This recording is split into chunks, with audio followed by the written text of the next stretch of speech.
오늘 각종 사건, 사고 소식들 전해드리는 포인트 뉴스입니다. 먼저 오늘의 첫 번째 소식입니다. 일본군 위안부 피해자들을 모욕하는 시위를 벌여온 보수단체 대표가 경찰 조사를 받았습니다. 앞서 이재명 대통령이 얼빠진 사자 명예훼손이라며 공개적으로 비판했던 그 단체인데요. 단체 대표는 경찰에 출석하면서도 같은 주장을 반복했습니다. 박준혁 기자입니다. 위안부 피해자를 상징하는 평화의 소녀상 철거를 주장하며 폄훼하는 활동을 이어온 위안부법 폐지 국민행동 대표 김병원 씨가 경찰에 소환됐습니다. 김 씨는 전국에 설치된 소녀상에 철거라고 적힌 마스크나 봉투를 씌우는 등의 방식으로 피해자들의 명예를 훼손하고 모욕한 혐의를 받습니다. 김 씨는 경찰에 출석하면서도 위안부 피해자가 강제 동원된 것이 아니라는 기존의 주장을 되풀이했습니다. 일제에서 강제 동원된 사람 아무도 없어요. 전부 영업 허가 얻어서 돈 번 사람들이에요. 그러니까 일본군 위안부 피해자 자체가 존재하지 않아요.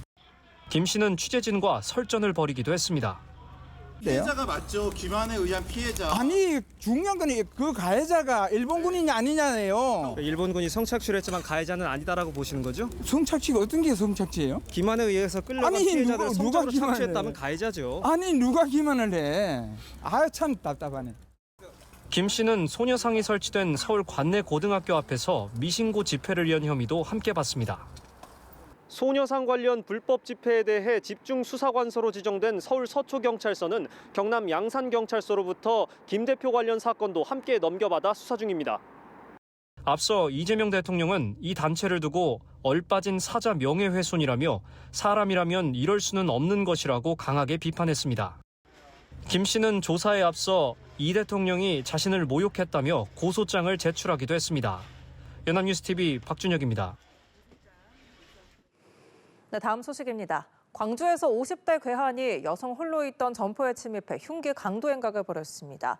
괴한은 범행을 목격하고 쫓아온 시민에게도 흉기를 휘둘러 다치게 했는데요. 범행 2시간 만에 결국 붙잡혔습니다. 김교인 기자입니다. 한밤중 대로를 가로지르며 쫓고 쫓기는 추격전이 벌어집니다. 골목에 들어선 뒤 대치하던 두 남성. 헬멧을 쓴 남성이 갑자기 손에 들고 있던 흉기를 휘두릅니다. 이 헬멧 괴한은 불과 10여 분 전 강도 행각을 벌인 뒤 시민에게 쫓기던 중이었습니다. 사건은 지난 2일 밤 11시 50분쯤 발생했습니다. 50대 남성 문 모 씨가 광주 서구 한 점포에 흉기를 들고 침입했습니다. 문 씨는 홀로 있던 여주인을 묶고 폭행한 뒤 현금 20만 원과 신용카드를 빼앗아 달아났습니다. 많이 때렸다고 그러더라고요. 손목 발목 다 열박해놓고 그때는 이미 이제 도망갔고. 범행 직후 인근에 있던 20대 남성이 묶여있던 여주인을 발견했습니다.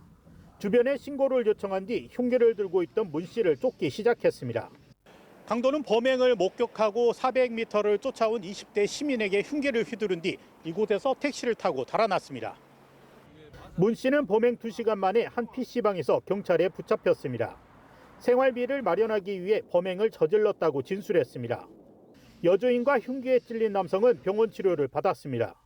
경찰은 문 씨에 대해 강도상해 혐의로 구속영장을 신청했습니다. 연합뉴스TV 김경인입니다. 네, 오늘의 마지막 소식입니다. 지난해 안전진단도 받았던 풍력 발전기가 관광지 인근 도로에서 갑자기 무너졌습니다. 사고 당시 문제가 될 만큼 강한 바람이 분 것도 아니어서 원인에 대한 의문이 커지고 있는데요. 보도에 정지훈 기자입니다.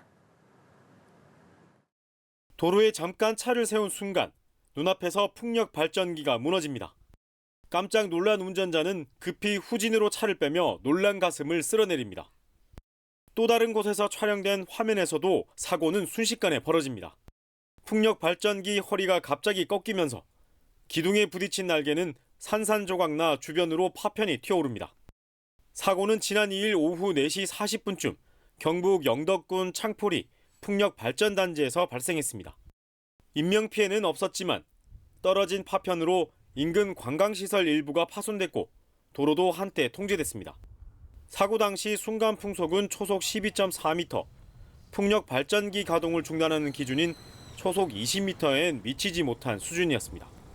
영덕군은 강풍이 아닌 상황에서 블레이드가 먼저 파손되며 사고가 시작된 것으로 보고 있습니다. 탄소 섬유로 구성된 블레이드의 찢어짐, 의거하여 상부 균형이 무너졌고 무너진 균형에 의거하여 2차 블레이드가 타워를 가격하면서 도로 방향으로 전도된 상황으로 파악하고 있습니다. 문제가 된 풍력 발전기는 2005년 준공 이후 20년 넘게 가동되어 온 시설입니다. 다만 영덕군은 이 발전기가 법에 따른 정기 검사와 함께 지난해 해외 전문기관을 통한 별도의 종합 안전 검사도 받았고 당시 블레이드와 타워에선 특이 사항이 발견되지 않았다고 설명했습니다. 사고 이후 인근 풍력 발전기 23기는 모두 가동이 중단된 상태입니다. 발전사는 설 연휴 전까지 자체 사고 조사서를 제출하고 이후 정부 산하 전문기관과 함께 합동 조사를 통해 정확한 사고 원인을 규명할 계획입니다.